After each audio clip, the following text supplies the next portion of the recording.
I think we can all agree that Helldivers 2 is the sleeper hit of 2024. Yes, Pal World was a big thing, but its spotlight has many clips by the sheer power of spreading democracy for Super Earth. That's called democracy!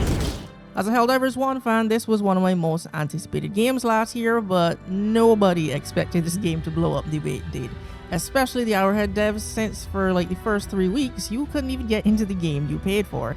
Crashes, bugs, and server full capacity, it didn't really matter. You brave soldiers stood in line for hours at the main menu just to get back in and liberate some more planets.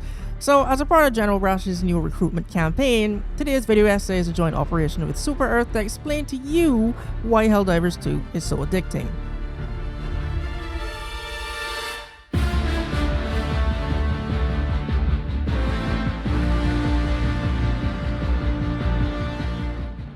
As of late, we can see this trend taking off in games. There's basically 4 idiots trying to survive in space, and we can now throw Helldivers 2 in that pile. That's not me saying Helldivers copied this trend, but that is me saying this game could not have picked a better launch window if it tried. Not only appealing to Helldivers 1 fans, but picking up the players when the Lethal Company hype was starting to slow down. I think there's 3 major factors that makes Helldivers 2 so good and addicting, and why people just can't seem to get enough of it. So let's talk about the gameplay loop.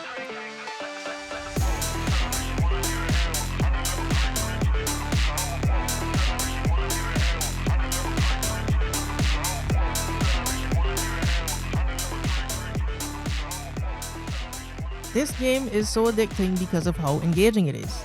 This game doesn't give your brain a chance to get bored because there's always so much happening on screen.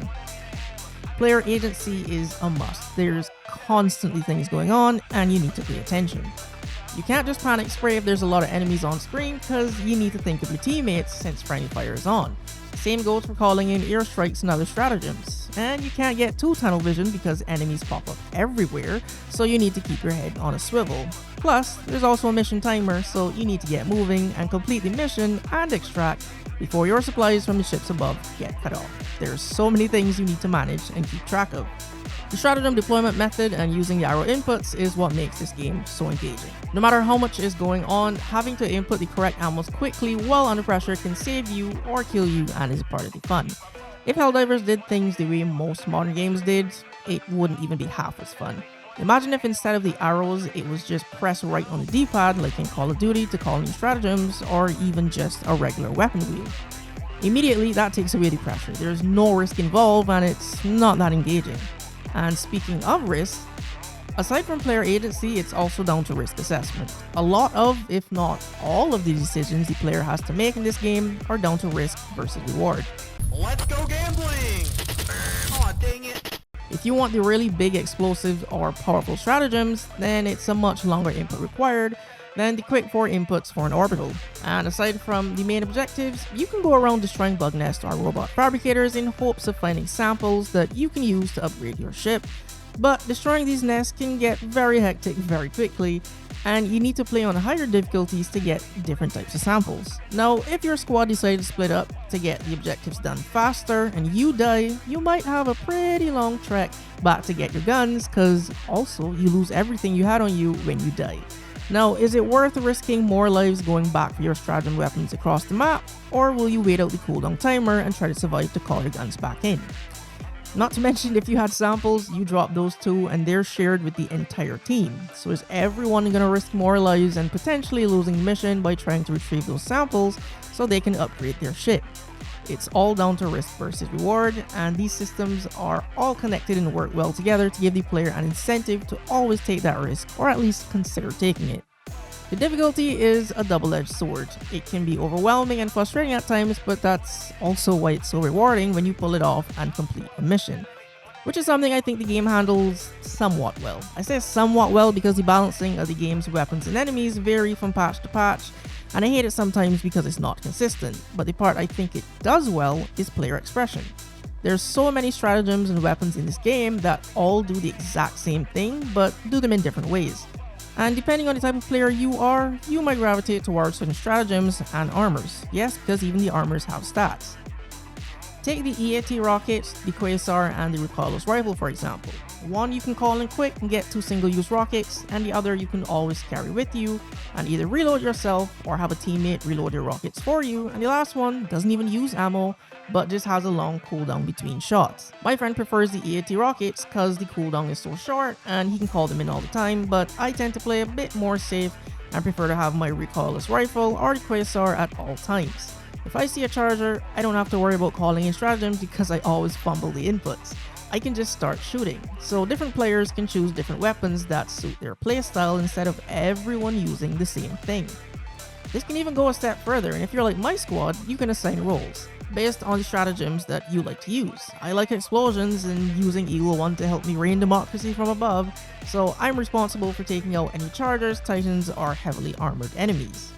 My other friends like turrets and the autocannons, so they deal with non-armored enemies, the big hordes, and the robot dropships. Anyone can use a loadout they like because almost everything is viable. So they can have fun using what they want and it still benefits the entire team. And there's also actually in-game lore some players have picked up on. And if you look up before destroying transmission towers, there's messages about what Super Earth is really doing. Some say the Helldivers aren't the good guy. In fact, they might even be.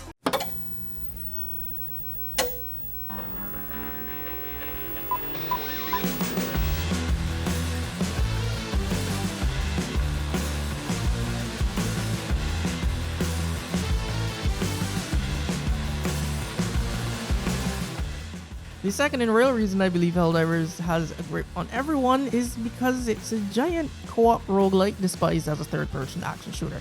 Just hear me out. I know it's gonna sound a bit crazy and like a huge reach, but again, just hear me out. I'm not a huge fan of roguelikes. They're not for me, but I find the mechanics behind them super interesting, and I've played enough of them to notice similarities between them and this game. According to the Berlin Interpretation's definition of what makes a roguelike game a roguelite, there's about 8 main elements that game has to have to qualify as one. A roguelite has some but not all of these elements and can add its own spin on them, and Helldivers has 4 of these 8. In roguelikes, the main focus is completing a run. The end is the main goal and you have to do whatever necessary to get there.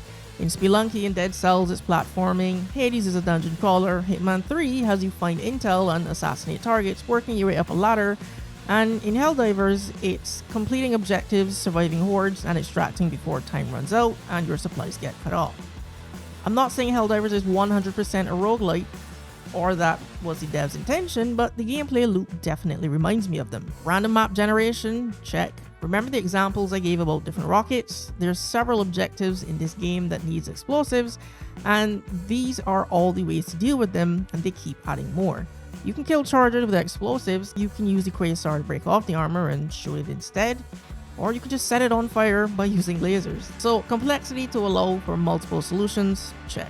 Resource management is also present. Reloading if the mag isn't empty will discard all of those unused bullets, and the resupply stratagem, unlike the other ones, is shared between the entire team.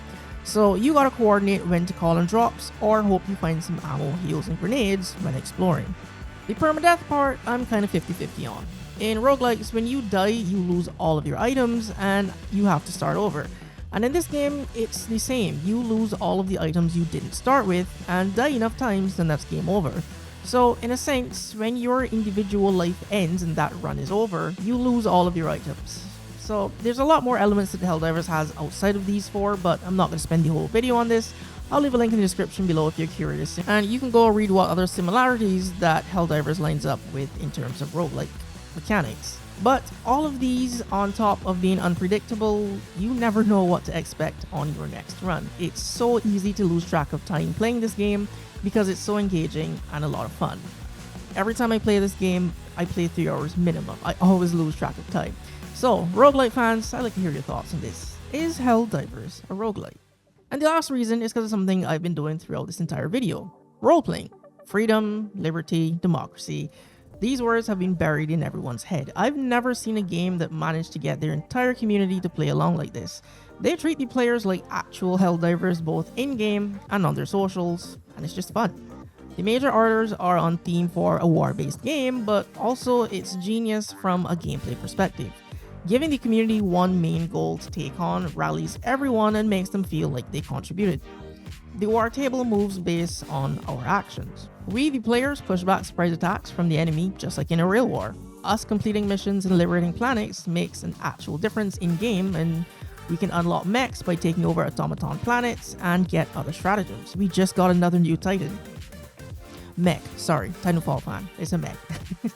We are part of a larger machine and we can see our progress. There's people making TikToks asking for help and backup on certain planets. We already had our own Vietnam War on Malevolence Creek against the automatons. And they put new enemies in the game and don't say anything on no patch notes or anything. It's always a fun surprise. Seeing something new in game and just seeing everyone on socials talk about the sighting of new enemies and being confused if it's fake or not, but no, it's normally real. The other thing about this game is, unlike a lot of games recently, it feels very consumer friendly. It's only $40 and you don't have to pay for microtransactions. The currency you need to pay for new battle passes or items in the shop can be found in-game. You literally just have to play the game if you want stuff in it. There's no FOMO because the battle passes don't leave after 3 months. They're always available to you. I stopped playing for a month and when I returned, I got credits from all the major orders I missed that the community completed when I wasn't there, so I didn't have to start grinding all over again. There are so many reasons to enjoy this game. Again, this is my sleeper hit of 2024. Now, unfortunately, I was working on this video before the Sony account leaking debacle happened, which is unfortunate and hurt the player numbers, but that decision isn't the dev's fault. I think the game is going to be fine and continue to be fun in the future, but I cannot end this video without mentioning how good the music for this game is too. This theme song is now one of my favorite in-game tracks. So those are the reasons I think this game is so addicting and keeps people coming back. On the surface, it's fun and promotes role-playing, but under that facade, there's a game here with roguelike elements that surprisingly has a lot of depth and a steep learning curve and rewards players every step of the way for overcoming the unpredictable difficulty. So if you haven't had a chance to spread democracy with us yet, then what are you waiting for? Join the Helldivers.